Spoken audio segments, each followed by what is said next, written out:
Welcome to South Coast Wine Festival, our latest sponsor, the UK's most vibrant celebration of wine, people, and passion. Set against the breathtaking backdrop of Highcliffe Castle, South Coast Wine Festival isn't just another wine event. It's an experience where history, culture, and taste collide in an unforgettable fashion. Over one unforgettable weekend, more than 2,500 wine lovers gather by the coast to explore the finest English and international wines, indulge in chef-led food pairings, dance to live music, and connect with the people behind the bottles. From prestigious vineyards to small artisan producers, South Coast Wine Festival brings together the very best of the wine world under one iconic roof. But what makes it truly special? It's not just the wine, it's the vibe. It's the laughter echoing through castle halls, the clink of glasses shared between old friends and new, and the electric sense of community that turns every sip into a celebration. They're a festival that believes in culture over consumption, connection over competition, and experiences over events. That's why they collaborate with local businesses, international wineries, and creative partners, from Porsche paddocks and live DJs to masterclasses, art, and exclusive after parties, blending sophistication with the laid-back charm of the South Coast. Whether you're a curious newcomer or a seasoned sommelier, the South Coast Wine Festival is your invitation to taste the extraordinary, celebrate community, and discover the joy of wine done differently. You can book your tickets now with a link in the podcast description. Mention Spilling the Tea for your special discount.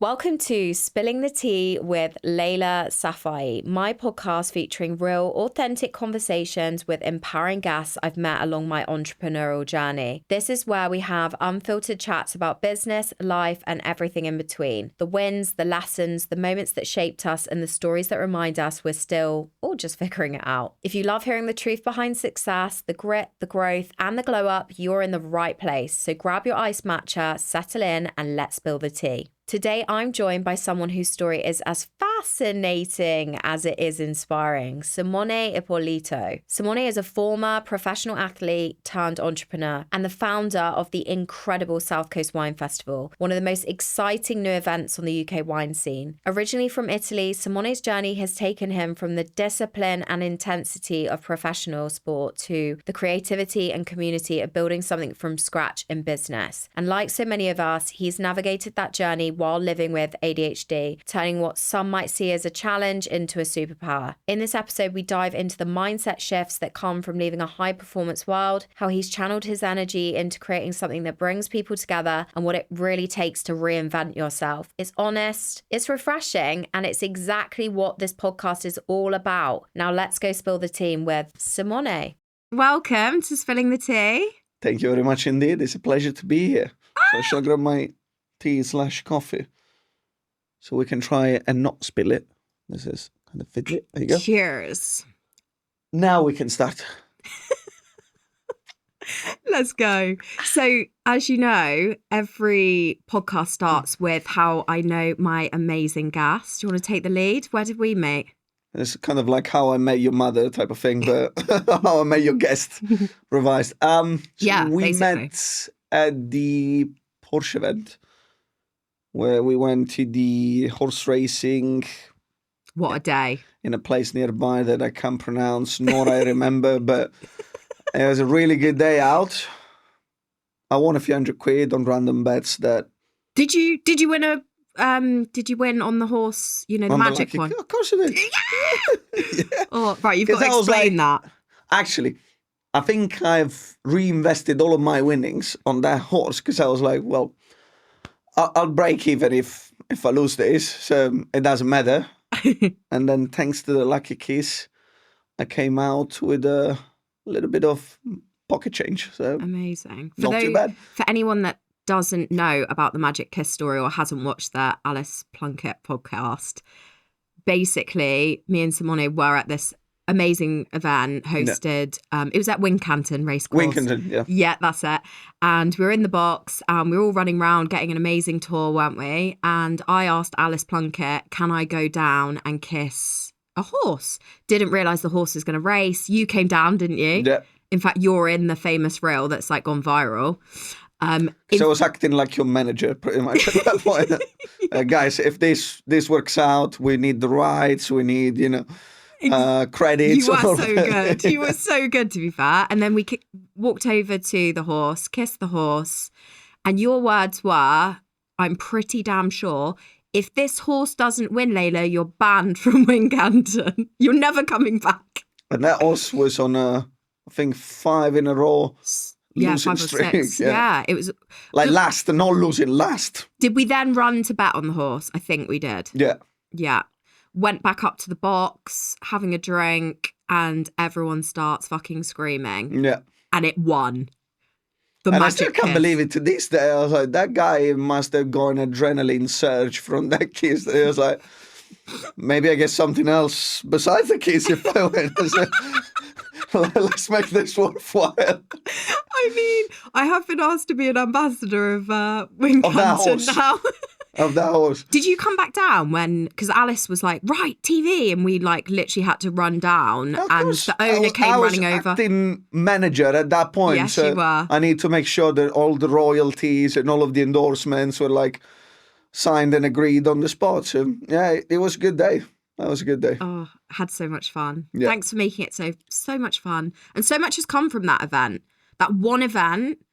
Which feels like ages ago now, but it wasn't even a year ago, was it? No, I know. And I literally feel like I've known you for like 10 years. Yeah. It's mental how these things happen. Getting back to you, obviously you've got a very interesting background, and I know because I've since that event got to know you really, really well. Yeah.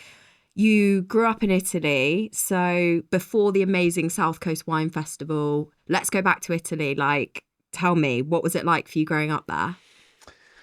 So I come from a place in Italy that not many people know about. It's literally the very bottom of the peninsula, and it's called Calabria as a region. And I've heard that in rap songs, I'm sure. I think there is a song called Destination Calabria, which is like a house music song, but still. And it's a place that is so authentic, so original to its core. It's not built for tourism or built to show off like a Dubai or sorts.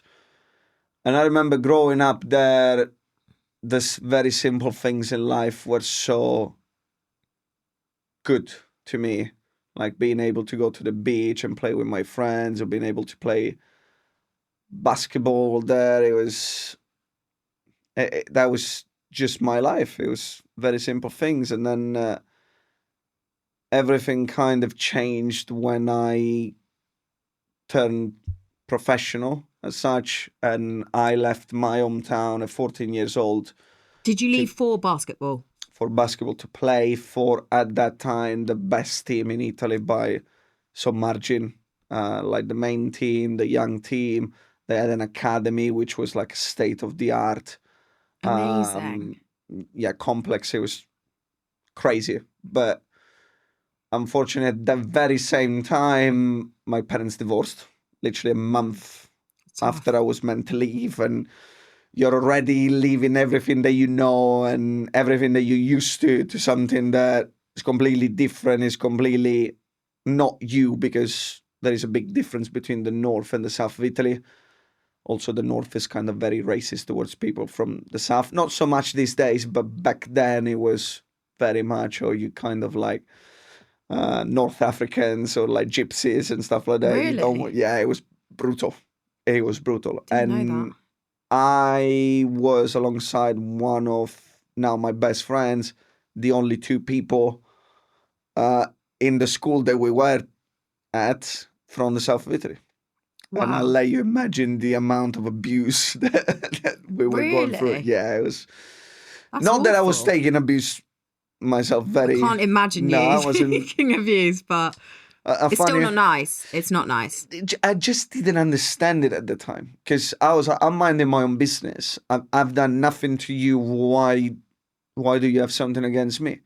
And I remember vividly, we had like a tutor, a guy that was literally there for us from the basketball team, because it was a private school. And even so it was a private school, it was still very abusive, from the teachers all the way to the classmates. And this guy, the first thing he told us is like, keep your cool. They're going to do this, and that. But you're here for bigger reasons. Just keep your cool. And I was like, what do you mean they're going to do this, and that? Why they need to do it? And he was kind of like, that's just the way it is. And I was like, I don't think I can accept it No. that much. But yeah, long story short, it was a very wild year for me. So it's tough. So parents were divorcing. This was like Yeah. first year. Would you call it basketball school? That was just a private school.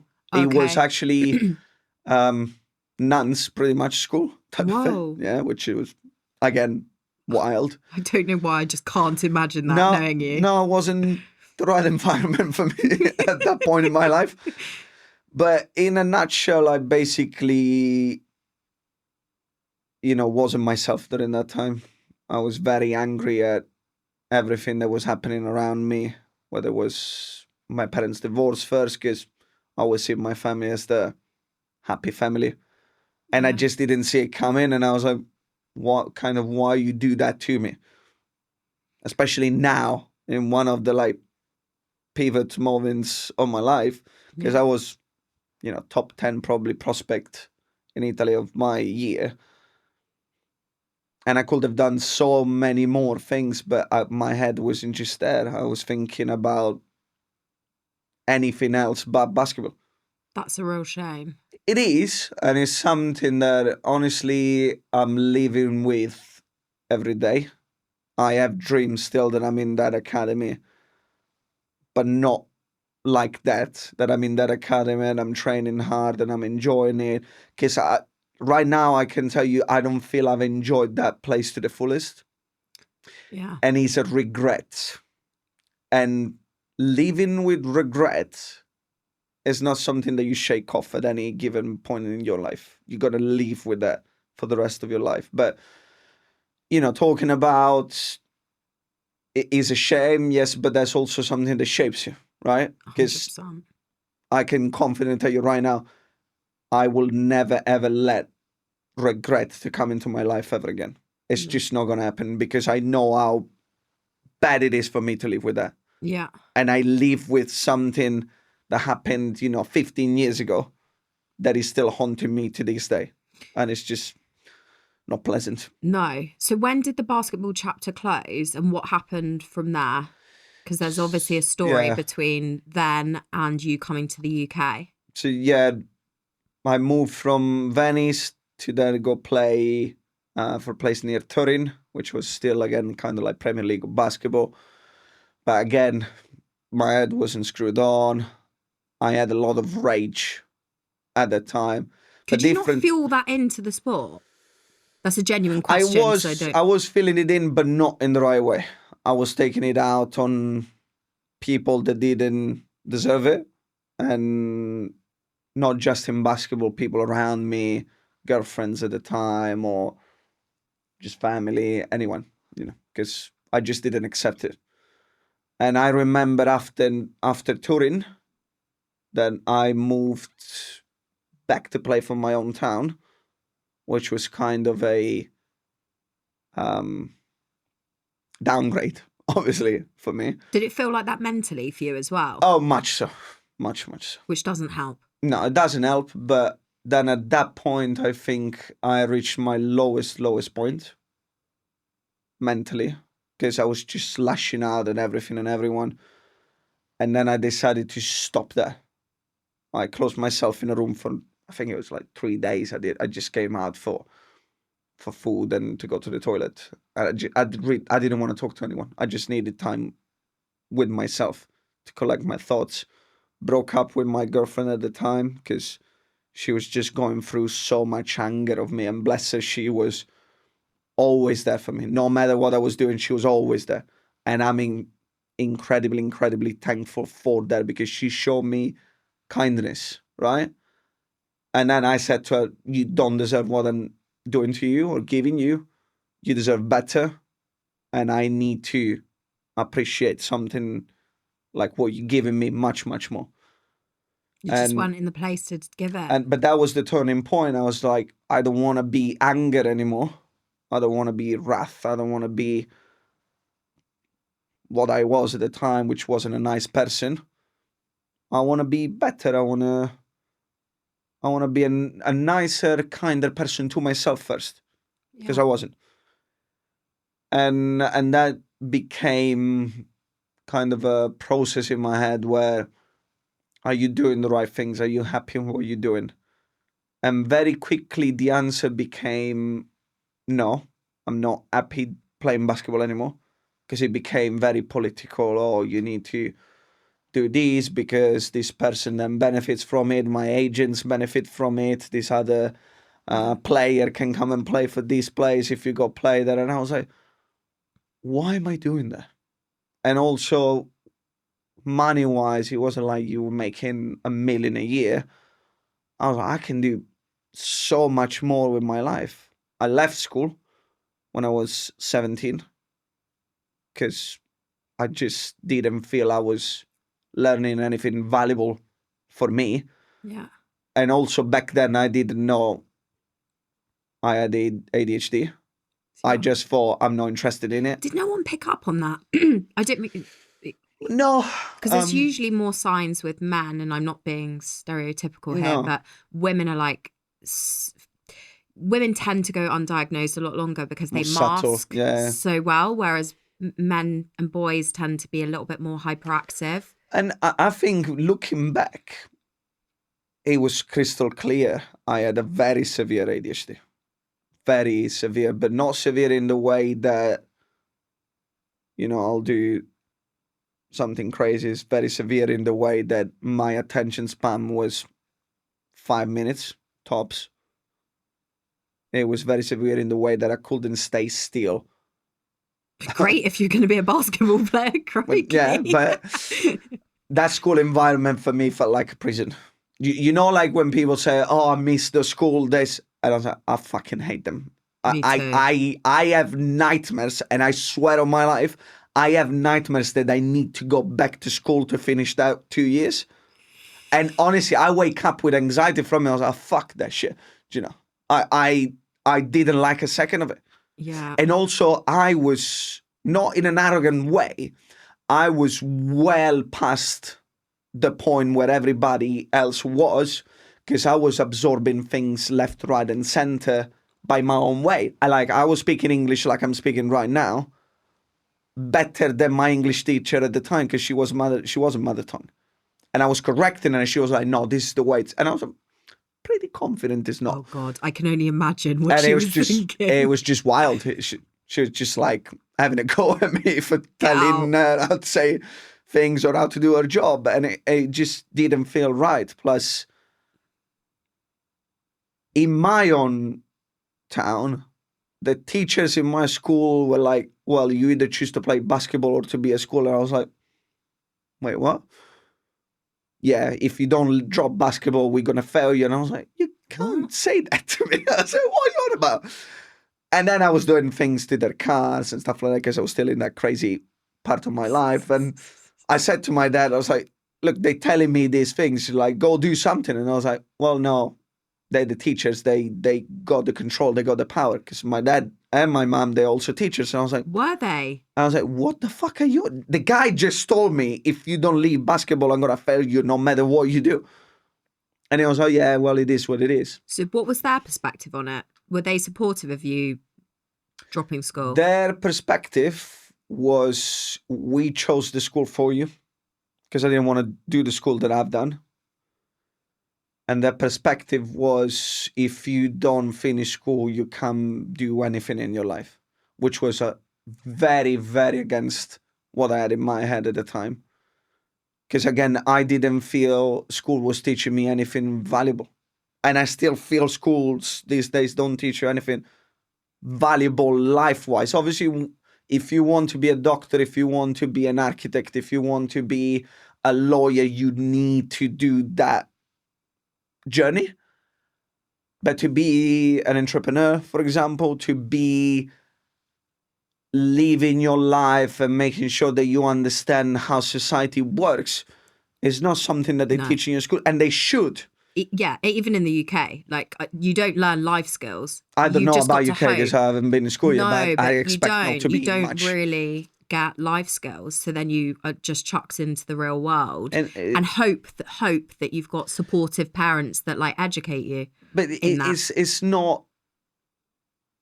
it's not efficient, is it? No. Because then I speak with so many people that to this day don't know about credit scores, for example, and that dictates how you get loans, how you get finances, how you get mortgages, and they're like, well, my credit score is what it is. I was like, no, but there is steps that you can do. And they're like, oh, I wish I got told this ages ago. It's like, well, this is something you should learn in school, right?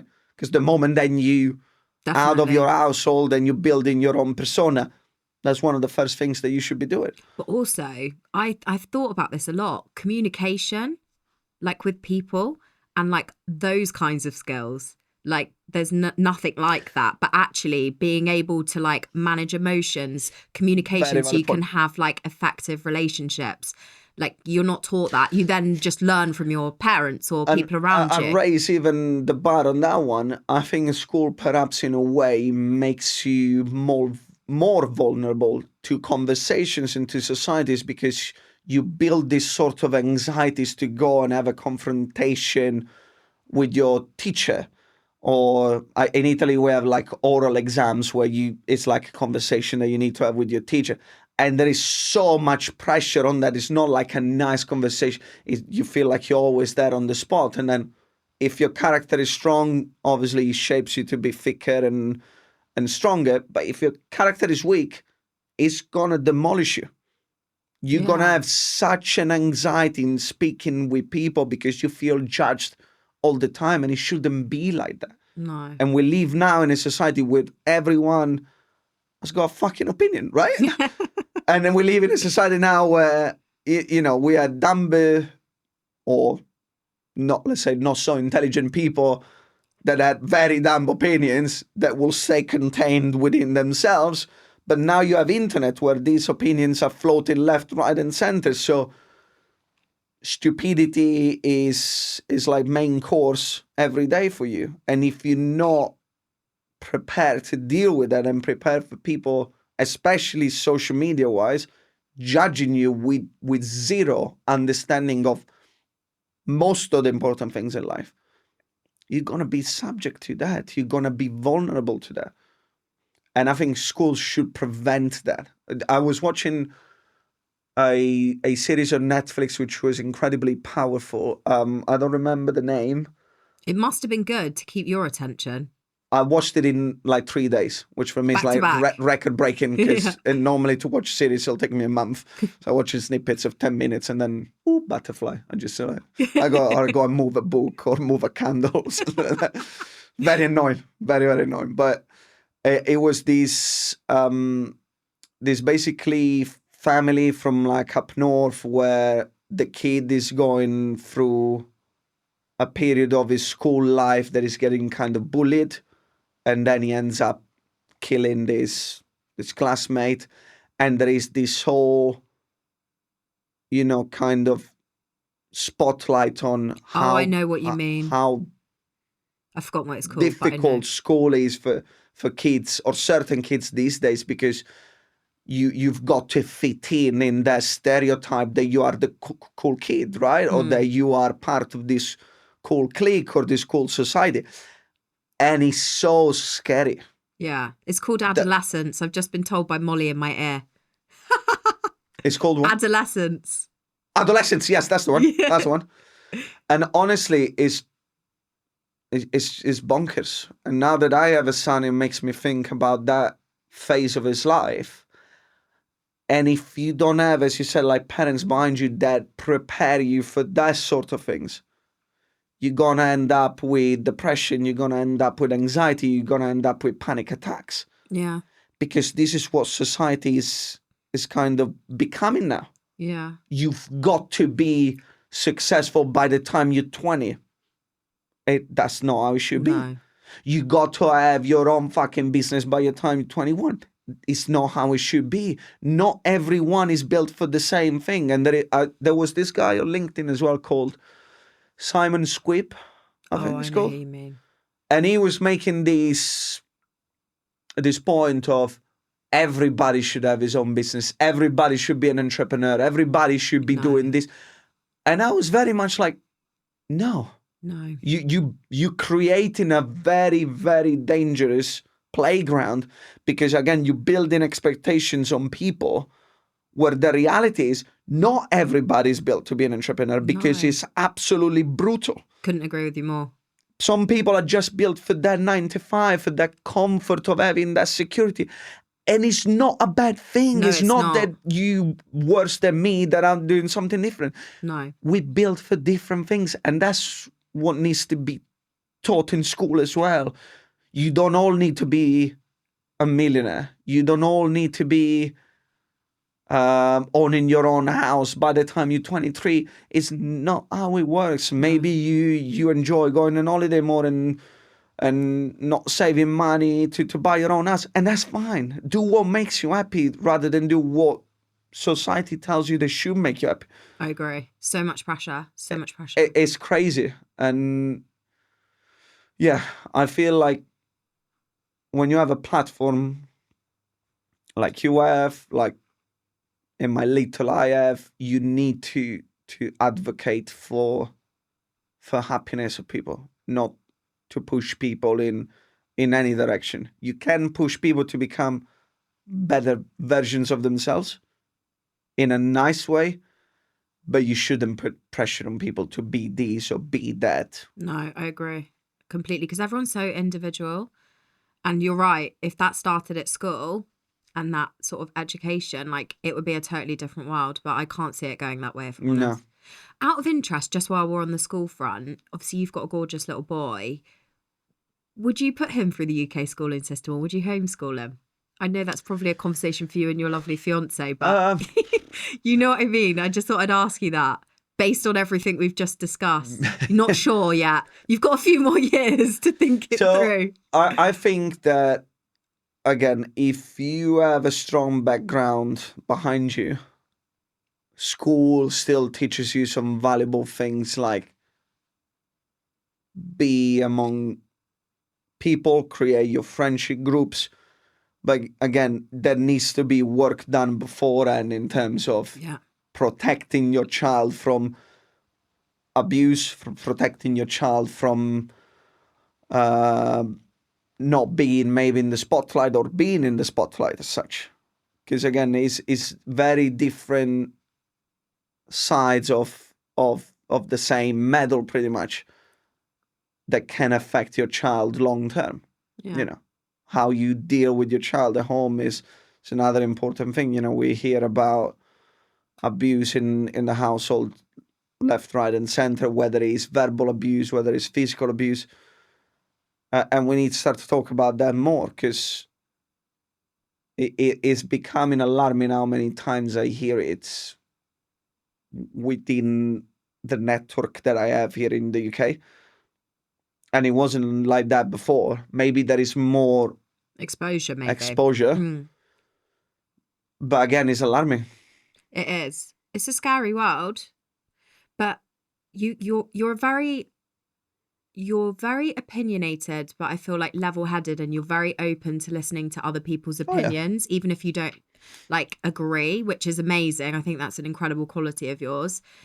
Do you think that's like the lessons of life? Do you think that's where it comes from? You've got some funny lessons. Yeah. So I've always been very opinionated, but I've always been I'm right, you're wrong type of person. Before I don't feel like you are now. So obviously I've met you in later life. Yeah, so I was a very, very different person. I'm still far it's my way or the highway. I'm still very far from being perfect. Still nobody's perfect. No. But I have shaped certain aspects of my life to be a better person, because this is what I'm trying to be. And I think listening to other people's opinion, and again, not being judgmental on other people's opinion or religions or beliefs as such, is such an important thing to do, because again, we live actually right now in a era of our lives where if you believe in this, you're a cretin and you should be marginalized, or if you don't believe in this, well, what are you doing? And you've been called out by other people for not believing the same thing. And again, it goes back to the same point is, why do you need to be judged by everyone for everything that you do? No. And I realized a couple of years ago that I don't fucking care about what people think of me. It's a good place to get to, isn't it? It is a good place, but also allows you not to be judgmental on other people as well. Because it's like, well, if I don't want that for myself, I can't do it to other people, right? Yeah. And I started to listen more. And I started to try and look at other people's perspective on things and try and understand their angle and where they come from, rather than being, again, I'm right, you're wrong. And I still think I'm right most of the time. Yeah. I feel the same, but you don't project it. No, I It's don't project. controlled. It's also because I do research in what I say, and I come at it from an objective point of view rather than a subjective point of view on most things. Some people let emotions come into their thought process, and then people, I think, are very much influenced by social media these days. Yeah. You know, there was the whole, I think, like, turning point was, or started from 5G and microchips in your fucking brain and stuff like that through COVID, where it's a hoax and it's like about control, to digital IDs, to so many things, to the migrants now, illegal migrants, or the usage of illegal migrants to create rage and division and all of that. And you know, we're both coming from a different part of the world in terms of heritage. And it's scary. Yeah. You know, it the is. amount of racism I'm seeing these days. It's not nice. Wild. And when I came to England 10 years ago, it wasn't like this. No. It wasn't. I promise you, it wasn't. And when I came 10 years ago, Let's talk about that. I was just about to say to you, we've jumped from Italy to schooling and here and the amazing person you are now, but you came to, was it 10 years ago? It So was 10 closed years your ago, Italy chapter. 2 weeks ago, precisely, 25th of September, 2015. So I was in between basketball seasons and I was trying to decide what I was going to play next. And again, I was very, very fed up of the whole thing. Very fed up. And I had a cousin that used to live in Bournemouth, which now is back in Bournemouth again. And I was like, I'm thinking of coming to the UK. So I'm thinking of going to London. Would you recommend that for me? I was like, yeah, you're going to love it, but maybe go to Bournemouth first, because it's more like your sort of place. You know, it's by the sea. It's a small town with your personality. You get to know it quite quickly. And then if you don't like it, you can always go to London later on. I was like, well, cool. So then the next day, I booked my one-way ticket. What was your plan? That's a big No old... plans. No plans, literally. And it was just knowledge that I needed to change something. Okay. And booked that one-way ticket, called my agent, I was like, I'm going to England. And he was like, cool, when you're back? I was like, not coming back. And I was like, you, what? You drunk? And I was like, no, I'm just fed up with it, mate. I'm just leaving. And I had two luggages. Luggages? Or luggage? Yeah, luggage, yeah. 2 luggage, 2 suitcases, and I left. I remember it was a Fly-B flight to Southampton. Yeah. Arrived to Southampton airport.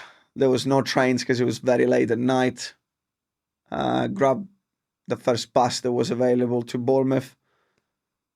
And I remember it like it was yesterday arriving to Bournemouth. You know, when you get to the big roundabout where the train station is. Yeah. And everything looked so new, so exciting. And then the bus dropped me on the wrong side of the station. So you literally didn't know anyone in Bournemouth? My cousin. Just your cousin? Just my cousin. And I slept on his couch for a month trying to figure out things. And, you know, for that month, I I was trying to set up, my national insurance number, phone, bank account, all of that sort of things, but also having a little break from everything. And I remember the first day, 26th of September, it was like 20 degrees. It was so sunny. The gardens in Bournemouth were packed with students, were packed with people. Such a vibe then. There was the hot air balloon, which I absolutely adored. And when I finally decided to go and have a try had a at hot it, air balloon. I forgot. I loved. For me, that was landmark. That was the landmark of Bournemouth. It was in all the postcards. It was in all the magnets. Yeah, and I you're would right. love one day to bring that back. It's a little, I hope you do. a little mission of mine to bring that back, because for me it was so iconic. I think it was sponsored by Health Online, if I remember correctly. There was a big heart in the middle of the balloon. And I remember it, like when it goes up in the air, you see it from pretty much any part of town. And even when you walk through the gardens, it's there. God, It's so much majestic. nostalgia right now. I totally forgot about the hot air balloon. I'm I disgraced. loved it. I love seeing it. And when I decided, okay, I'm going to have a go on it, they closed it and they removed it. And I was like, you fucking kidding me? Just like, How dare that's why I you. want to bring it back. I want to bring back to have a ride on it.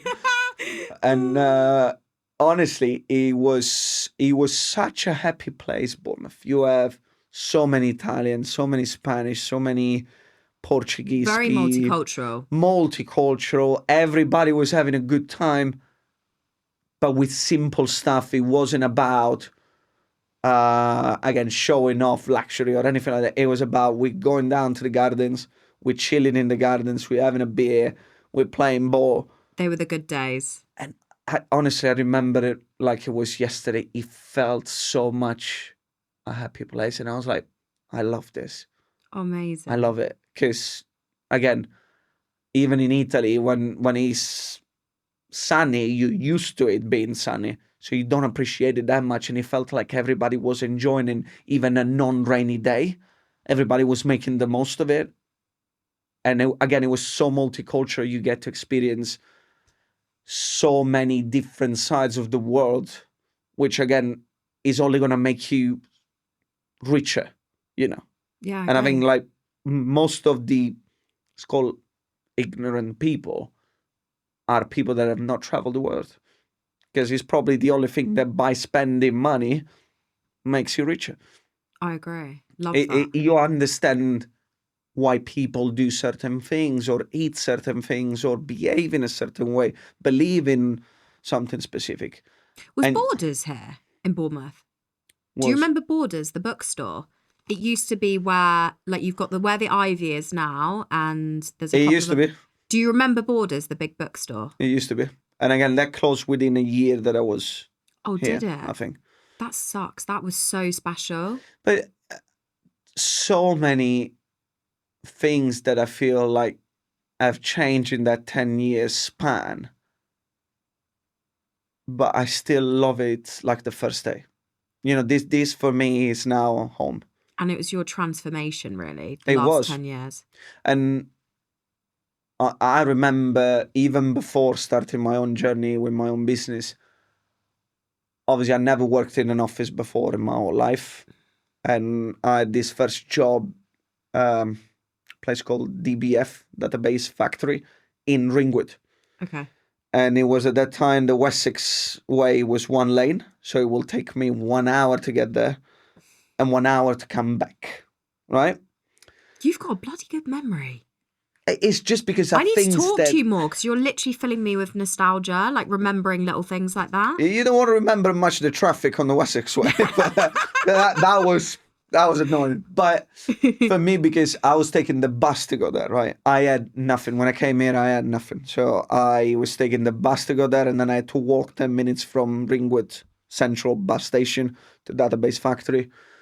And I had to do training for a month on like computer system and generally how to work in an office. And I remember the manager was like, don't worry, it's going to take you like 6 months to be good at this. And I was like, why 6 months? Because I was the only foreign in the office. Oh, because of your accent. And I was like, holy shit. Did you really I was say like, that? okay, now this is personal. I was like, I'm going to be top of the floor by the first month and you're going to buy me dinner. And I was like, yeah, game on. And I had Did that, you actually say that? yeah. And I won it. Because I had that competitiveness from basketball that just can Drive, transfer yeah. to office or business or work quite easily. Is that not lose a game, not lose in practice? I transferred that to business, but in a much, much different way where I was like, you got to try and do this right. And I wasn't at the stage that I was now, I was still very fiery. So my journey work-wise was very intense at the beginning because there was a little bit of racism in the workplace. Just because, again, I was the foreign one and they were like, it doesn't make sense that you're doing these numbers. You must be cheating. You must be doing this. And I'm like, Really? I was like, calls are recorded. I was like, you can't say that. And this kept going on and on for like 3-4 months. And then one day I just had enough of it and I started to make computers fly and chairs fly around. No. And yeah, Oh, so that God. was my Exit? exit. Swift exit? Then I went to Health Online. And they welcomed you in with open Same arms? thing happened. Oh, no. But that was more my fault than their fault because, yeah, I was just letting things come at me too emotionally. Because again, you are in a competitive environment and people want to be that top of that board. So as in... You still undiagnosed ADHD at this point? Yeah. So you're in an environment that you're probably not meant to be in. But everybody loved that energy. Everybody was like, I want to be around this guy because he comes in, he's happy all day, every day. He's singing, he's dancing, he's bringing energy to the thing. But then it gets to a point where it's too much energy and we need to dial it down. But I don't know how to dial it down. That's only because you don't have the tools because you're undiagnosed. Yeah. So. And then this thing happened a few times over. So I literally changed 5-6 sectors. But in each sector, I've learned something new, which I loved. And I still have in my bag. Yeah, and lessons as well each time. And I then got to a place called Astute, where I get diagnosed ADHD by that point. And actually, my manager at that time, Alex, which I had such a great time with him, understood me as a person. And he was like, look, you clearly know what you're doing. I'm going to leave you in a corner to do your own thing, undisturbed, uninterrupted. If you want to take a break to do this, if you want to start a little bit later to do your thing, to get ready for the day, do it. As long as you deliver the deliverables, I don't care. And I was just smashing it. I was smashing it. I was making some serious money, working very, very little time, and everybody was happy. And I remember the owner of that place, which I'm still friends with, because he was the very first person that had a human conversation with me as an owner of a multi-million-pound business. And he was like, yeah, you're clearly crazy, but as long as you deliver the numbers, which you and did. you don't disturb anybody else or you don't create, issues, I don't care.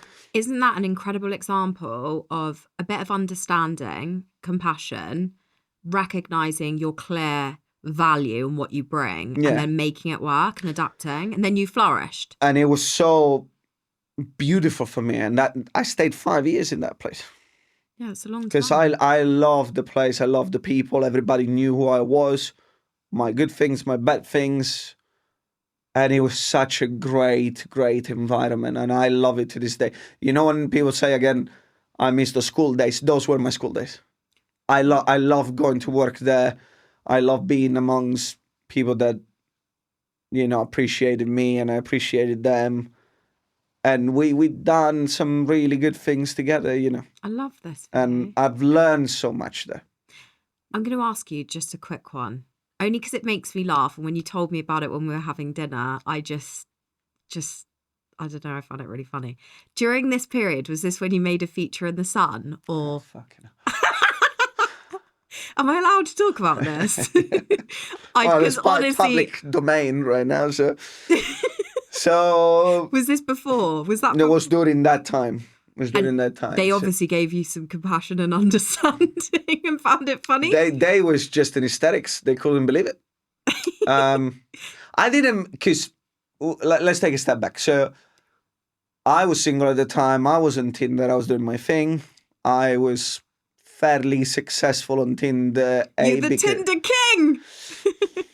At the time, probably I was, but it was because I was nice to people. You know, I'm Italian, so I was making dinner for people. Charming. Charming. But generally, you know, laying the cards on the table without lying about what I wanted out of it, and, you know, being honest about it. Wish more men were like that. Because again, then it can be yes, it can be no, but at least you're honest. That Good for you. Yeah. And I think the pasta and wine approach was successful. But then I went to do this basketball tournament. I don't remember what it was, but there was this guy that literally saw me on Tinder in a different place, swiping, and within an hour a girl came through to the pub. And he was like, what the fuck has just happened? Really? And he was like, well, that's Tinder. And he was like, look, I work for the Sunday Times. I want to make an article about that. I was like, how many matches do you have? And I was like, 2,000 something plus. I was like, how many dates you been on? Probably 400 plus. And I was like, this is going to be a great article. And the article that he made was about Tinder is a place for fun, not a place for love. You know, it was an honest conversation. It was like, what are you doing there, and what are you trying to get out of it? And I was like, okay, this is what Tinder is. This is how I use it. And this is what it's for. Now, if you're expecting to find love, probably not. Probably not the right platform I would recommend for it. That was the article on the Sunday Times. Very good article, very clean, very educational on the platform and the dangers of the platform as well, right? Yeah. Oh, so that article, that's not the one that I've actually looked at. No. But then the Sun takes that article and completely reshapes it to these guys having too much sex. And I was like, wait, what? Words that never came out of my mouth. No way. Everything that you see in the Sun as an article, not words that came out of my mouth. They created that whole thing, which is scary. That is scary. They didn't use the picture that we took at the Sunday Times office because we took pictures specifically for the article. They took pictures from my Facebook, for example. But then that blew up because somebody found it on the Sun on the website and reshared it on Facebook, and the whole thing went berserk. It was just chaos. I just love this story so much. And when it came out at work, I had an interesting couple of days there because people were like, "Is that you?" And I was like, it is me, but that's not the article. Those are not my words. I didn't say that. And out of interest, sorry, random. Did you get lots of female attention from that? Isn't that incredible? Even from an article that's like actually almost like being a bit degrading towards women, and then they start throwing themselves at you. Yeah, like my inbox on Facebook was just like beep, beep, beep, beep, beep. Like, oh, you never swiped me, or you never messaged me. And I was like, what the fuck is going on? Oh, I'm sorry. It does make me laugh. It's a really good insight into what the world it's a fun press. thing now looking back, but it's also scary because they can just take whatever article they want and say whatever they want. And that's how easy it is to manipulate people these days, which is another thing that people don't understand. They can say whatever they want, that it doesn't need to have any fundamentals of truth. Has that ever had any... I'm really interested in this. Has this ever had that article, which they've twisted your words, you didn't agree to. Yep. Has that had any impact on anything you've I done? broke up with one girlfriend that I had after because she found out the article and she was like, "Oh, you are a womanizer." I'm like, no, that's not what I said. That's not the real. This is like before you anyway. She was like, "No, I don't respect what you said there." And I was like, "I didn't say it. This is the original. This is what I said." She was having none of it, but probably for the best. That's, That's life. that's life. Yeah. That's so interesting. Thanks for sharing that. Yeah, it was crazy time that. Because also, I think I was at a stage of my life where I was just trying to meet as many people as possible. I didn't feel like I wanted anything serious, but then you kind of do too much of that and it becomes numb, You just don't feel anything out of it. No. It's just another date. It's just another telling your story over and over again for the exact same purpose, and it becomes empty. It becomes very shallow. Yeah. And I think you go through stages in life where, you're partying and that's fine. You doing a bit of like Playboy and that's fine. Doing a bit of what? Playboy. Being a Playboy, sorry. Being a Playboy. I was thinking, I'm being Mic approached drop. by something like that, but Here I didn't we do it. Been approached by Love Island, and I was like, no, not going to do that. Oh Christ! The you'd have one done thing I was so going to do, good on Love Island. but That would have been no. epic. I know you've not gone on it, but you'd be brilliant. No, because it's so structured. They kind of tell you All what you reality need to be or shows. need to say, and I was like, no, I'm not gonna. No, if you want me for who I am and everything that comes with it, fine. But I'm not gonna be something that I'm not. It's not gonna happen. I was No. gonna do the show where you cook for like Come dine with me. come down with me, yeah. Yeah. But then I had to go to Italy for a family Oh, emergency. you should do that. You'd be epic on Yeah, that as well. that one I really wanted to do. That one I'm sure they'll approach you. it was I was booked to do when they did it in Bournemouth, but then I had an emergency, so I had to go. But yeah, the showbiz is not my thing anymore, unless again I can use it for the right things, And doing good. doing good, promoting, happy things, or promoting maybe Bournemouth, promoting like English vineyards, perhaps, or what I'm doing, and share knowledge about the journey and the ups, the downs, the difficulties. I think you're brilliant at doing that. Honestly, I absolutely love it. And I love all the content you're creating. Let's get to that. South Coast Wine Festival. Where was this born? How much time do you have? So I started my first business during COVID, which was basically what you actually seen in the NHS app. That whole thing, I kind of invented it. Really? Yeah. So I was just working at a studio at the time, and then I watched the Last Dance documentary about Michael Jordan, and how this guy was working and training, and it was just absolutely relentless, and I felt like a piece of shit. Really? I felt like you're just like worthless. You're not doing, because I was just lazy. I was just doing my 9-to-5 job, and I felt like, oh, you lazy. Look how hard that guy's working to achieve his goals, and you're like, you're doing nothing. And that night I was wired in bed. I was like, you need to have an idea. I was literally staring at the ceiling, and then I think it was like 4 a.m. or something. Like lightning bulb came in. It's always 3, 4 in the morning that your brain goes, da-ding.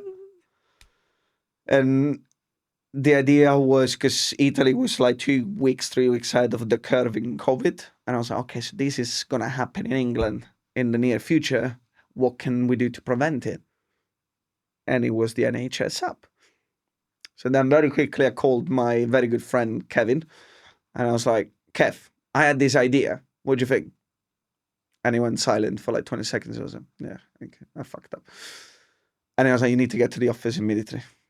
We need to get this action right away. And I was like, oh, what? Really? Yeah. So I went in, pitched the idea, and it was like, okay, let's assemble a team. And it was like MPs, it was like big entrepreneurs in the area. And they were all like, oh, this is brilliant. This is a clever idea, because it was QR code, collecting the data, but also my system had like a traffic light system as well. Within it, that will tell you exactly which place was busy, which place was less busy. Because you remember you had capacity at the time in the restaurant. So without wasting the journey, you will know exactly where to go. And then we started to build this app. We proposed it to the NHS, and they were like, nah, we're not going to do that. We got already an app, which was simply just Bluetooth signal, in terms of if you came in contact with somebody that is positive, that Bluetooth signal will tell you. And I was like, yeah, but you can't track who's been in that one place at that one time to alert everybody at the same place. Yeah. And they were like, no, we're not going to need it. They were trialing in the Isle of Wight at the time, actually. And then sure enough, the second version of that app was like copycat completely. Really? Yeah, complete copycat. This is like Blockbuster Netflix vibes. 11 billions they spent on it. Billions. Wow. Just let that sink in. 11 billions for something I built with £30,000. But that's a different story for another That's day. so interesting. I literally had So no interesting idea. how you spend 11 billions in that. That's for sure. I don't know where those 11 billions went, but the concept is simple. QR code scanning, put your names in, register into a back-end pot, and then you know exactly who was in that place at that time. So did your app launch? It did launch, but then obviously the NHS made it mandatory for everyone. So then my app was just gone. But it was a changing moment for me, because it told me you had a good idea, right? And I had a pretty intense, like fast track course to business, because I was amongst, tycoons of industry. I was with Ty Tamel, Ben Reynolds, Kevin Gamperth, and other people, which allow me to learn so fast the ropes. Yeah. And what actually Kevin did at the time, which I hated it at the time, but now I'm very thankful for it, he left me in the water to sink. Because I was like, oh, Kev, I don't know how to do this. And he was like, figure it out. And I was like, motherfucker. He's like, why are you not helping me? And now I understand why I didn't. Because I learned so fast during that process, because it was swim or sink, right? Yeah. And it was such a powerful lesson that it made me, change my perspective on who I wanted to be and what I wanted to do. So I really wanted to have my own business. So then I had kind of a catering business where I was doing dinner events to showcase like food from the south of Italy, in like pop-up settings as such. And then I felt like, oh, it would be cool to add wine to that. And obviously my family makes wine in Calabria. It's the oldest winery in the region, Beautiful 1845. Beautiful wine. 180 years old, so a lot of heritage with that. But it was also a way to bring a taste of where I'm from to the UK. Which you're passionate about. I love that, because I was able to tell my story. I was able to tell a little bit of where I'm from. You literally come to life when you're talking about wine and Italy. And like, I think people feel that, don't they? They feel the passion and they just love it. And also, like, if you do something you're passionate about, naturally you want to do it better, and you're going to be more inclined to do a good job on it or to do more work on it, because again, it's your passion. It's not a chore. It's something that you do very willingly. So then I started to import wine, been to a few wine events, and I was like, ugh, don't like that. Very flat, very soulless. Did you tell people? Yeah. Always speak the truth. Yeah. And they were like, well, but this is what it is. This is the industry. And I was like, it doesn't need to be. And then for 3-4 years, I was pitching this idea of doing a wine festival here, because there is nothing, The last wine event was like in 2019 in Winchester. And there was nothing since then. So then you get that bee in your bonnet and you're like... And then I was telling my friends, I was like, we should do this. We should. And they were like, nah, it's not a good idea. It's not going to work. And then I decided to do it myself. And it's an interesting story there because the first time I did it with this guy that shared the same vision of what I wanted to create, but didn't share the same work ethic about what. Challenging. Yeah, We've and all we been were, there. We've all been there. we were 50-50 in the business, you know, and I poured everything into it. And I was still working 9 to 5. That blows my mind as well. And I was doing easily 12 hours a day, every day. Easily. And this guy wasn't doing anywhere near. That in itself, I'll just touch on me and Stephanie actually, because Steph worked for me. Who? Go on. Oh, Stefina, you mean? Sorry. Stefina. Thought I heard something different. Sorry. Stefina worked for me full time. Plus she has 2 dogs. Plus she has a fiance. And then we'd set up Sandbanks Holiday Co on the side, and we had that conversation. She was like, I can't do it all. Like I literally can't give it's one like or the other. And I just remember those conversations. So hearing you talk about that and knowing that you were working a 9 to 5 plus trying to build a festival, which it's a lot. Trust me, it was intense, but I was very willing to make those sacrifices. But the thing that people don't tell you is that when you make sacrifices, everybody around you also make those sacrifices with you. Because then you're sacrificing your relationship, you're sacrificing your friends, you're sacrificing your own time a lot. Yeah. And people, again, expect quick results with like minimum effort. People need to be aware that it is brutal. If you want to succeed, you need to sacrifice something. Otherwise, it's not going to happen, or it might happen, but it won't last very long, you know.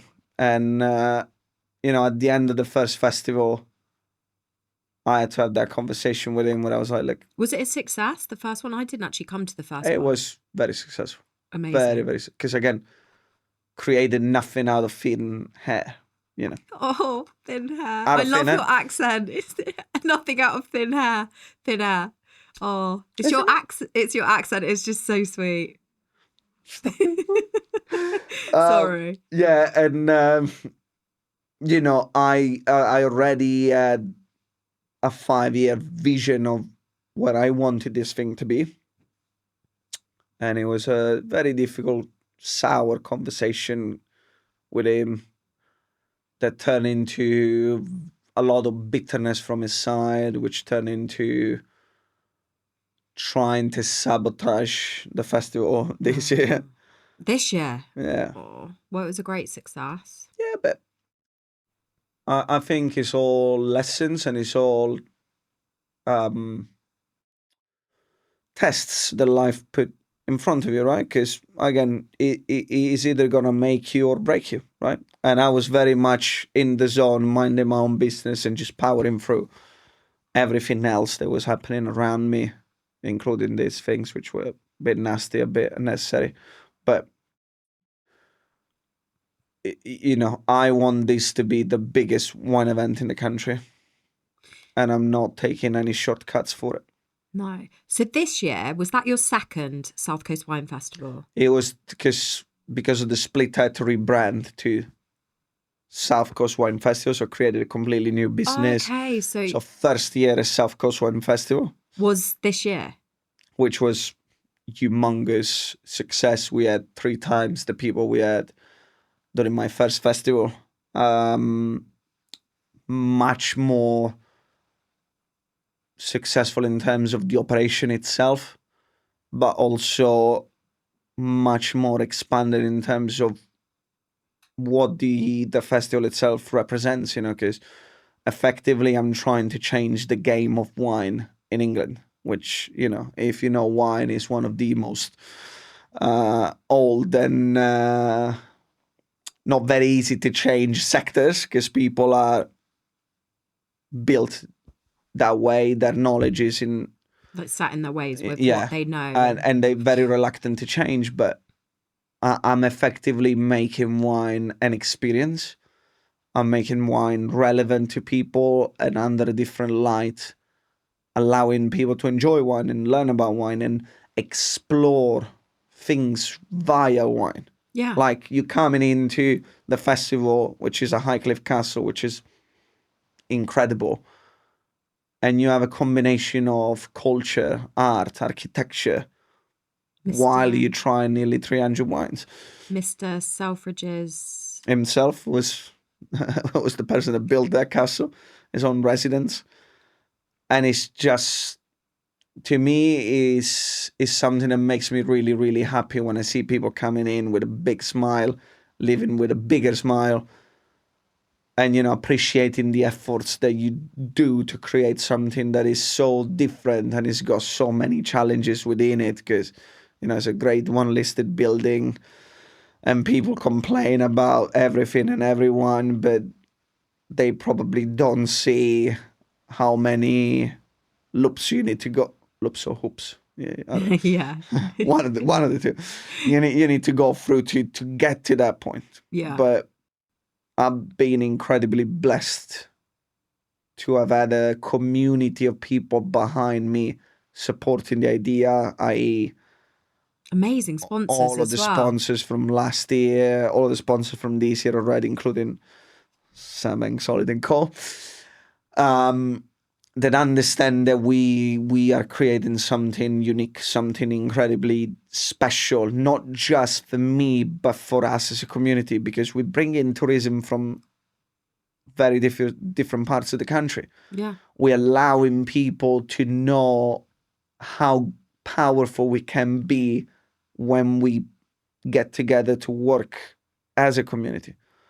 And I love that. And I loved to be able to, you know, share that with the sponsors and the people obviously behind the sponsors and the businesses themselves.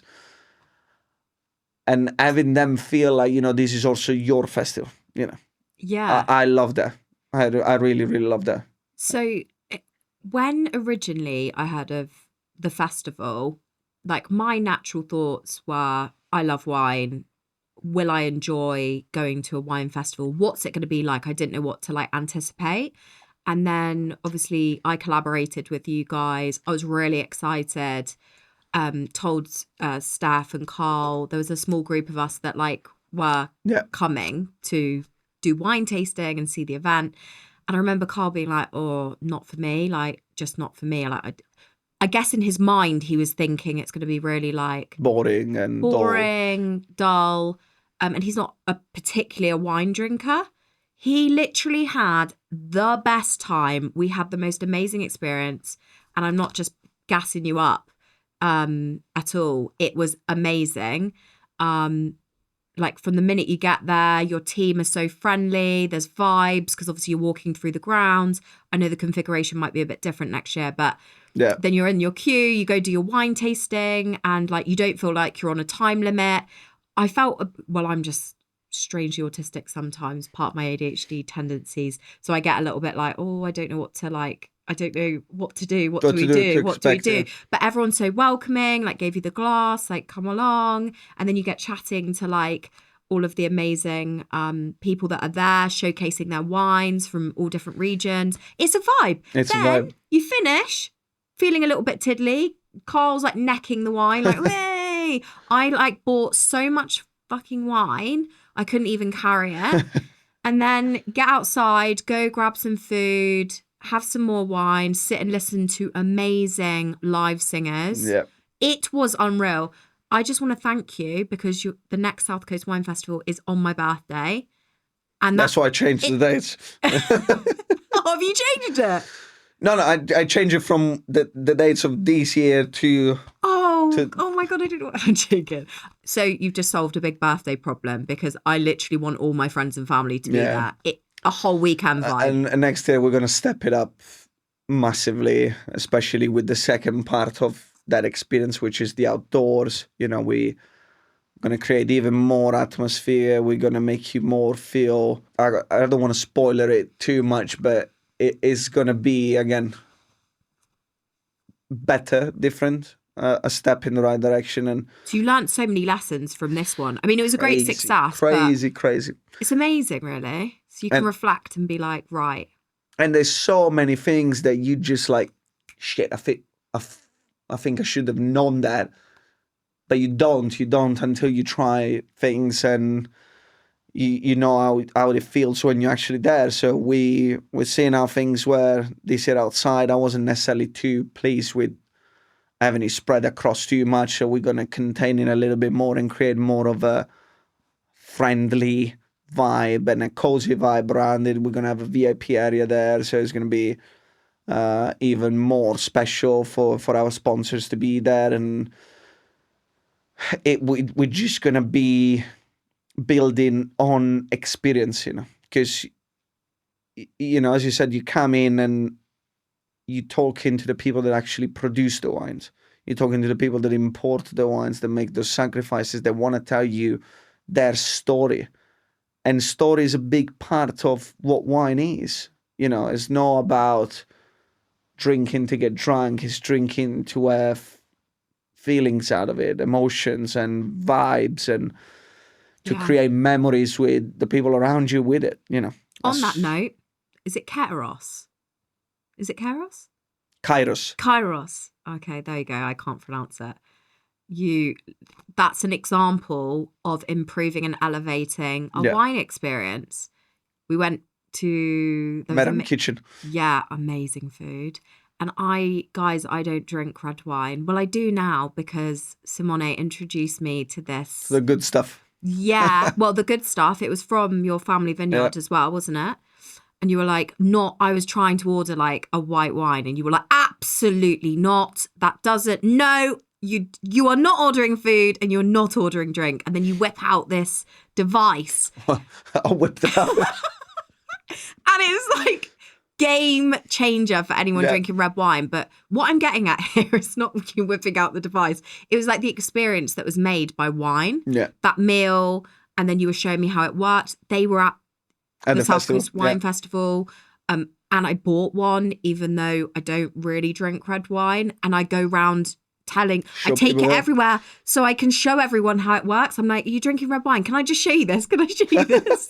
So like, that's something that I'm going to talk about for the rest of my life. Like, we literally have had the best time. And so many people also were like gobsmacked from that, because they were like, we would have never ever seen this if it wasn't for the festival. We would have never known about it. And this is what I want to do. I want to bring you in front of things that you don't see every day. I want to create an experience that you're really, really looking forward to have every year, and add something to it, shape it in a different way, and always improve on it. Because, I've seen businesses becoming complacent with things, and I know I'm very much at the beginning of that journey, and there is a lot of work to do. It's exciting. Very exciting. This is when you get there. I'm sure you'll agree with this, but when you get there, that isn't the fun part. This part is the growing, the journey, the struggle. I say this to Steph all the time, like, because obviously we're in the early stages of our business together, and that is just so exciting. Yeah. Like, that part, you're going to look back and be like, this was the fun part. Yeah. That figuring it out. And it's an important point, again, for people that maybe are watching this and thinking of starting their own business. Well, that's how I wanted to end, asking you this question. Love that journey. Love the bad days as much as the good days. Love the struggles. Love the issues. Love when you have thoughts about quitting and folding it all up. Because those are the days, those are the moments that are going to shape you. Those are the moments that you're going to remember. And also with that, appreciate your small wins, because sometimes we get stuck in this thing where nothing is ever enough, right? And you always want more, and you're never happy. And it can be like that, because otherwise you're chasing your tail forever. Yeah. Appreciate the small wins as much as respect the issues and the bad days, because they both part of the same journey. I love that. I literally was about to say, if someone's listening, you've answered this, I feel, but if someone's listening who feels stuck or unsure about starting over, maybe they're in a totally different chapter like you once were, what would you say to them? And I feel like you've... Yeah, but the other thing I will tell them is don't live with regrets. Because dealing with consequences is vastly easier mentally than dealing with the regrets, dealing with the what if. Because you will never have an answer to that. Whether you can tell, I tried, it failed, or I tried and I learned X, Y, and Z, deal with it. Because again, it's a lesson and you build on it and you build on it. But the what if is haunting, is something that will never ever leave you. You know, do your researches, put your graft in, believe in what you do as well, because it's an important thing. People will try and, dial you down and be like, no, maybe go for the safe thing. And if you really believe in what you do, give it, your all, your 110%. And then if it fails, it fails. There's always lessons in the failure. Always lessons. And again, Rome wasn't built in a day. I closed 3 businesses that failed. Zero issue with that whatsoever. No. I'm actually happy that I did, because I know exactly why they failed. And I know exactly what not to do now. Exactly. So, wise words of wisdom. Oh my gosh, thank you so much. Sometimes. No, always. And a hell of a lot of energy. And gifts. And gifts, yeah. I am the gift king. If you are ever in a WhatsApp chat with me, you will know exactly what I'm talking about. Oh, gifts! Bloody hell. Gift King! Yeah. Is it a Giphy or a Jiffy? Oh, shit. Jiffy? I don't know. Gonna have to Google this. Giffy or a Jiffy? I don't know. Oh, you're the gift, because I was thinking you're the gift king. Oh no, you're the gift king. Yeah. Gif king. GIF. Jiffy king. The funny little things that move in.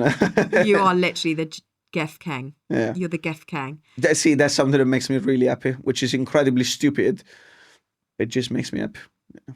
And it is a form probably of autism as well. But it just makes me happy. Happy. I send like 20, 30 in a row. And yes, he does. I confirm. Sometimes I'm like, what does that mean? And I'm just happy. I do that. I'm just happy. Instantly happy. I love Incredible. It. Should we do a real life gif and hug? Yeah. Thank you so much, Simone. It has been a pleasure to be on Spilling the Tea with Safina. We need to rebrand it. Oh my God. I need to duck down a little bit because otherwise we're not going to get that.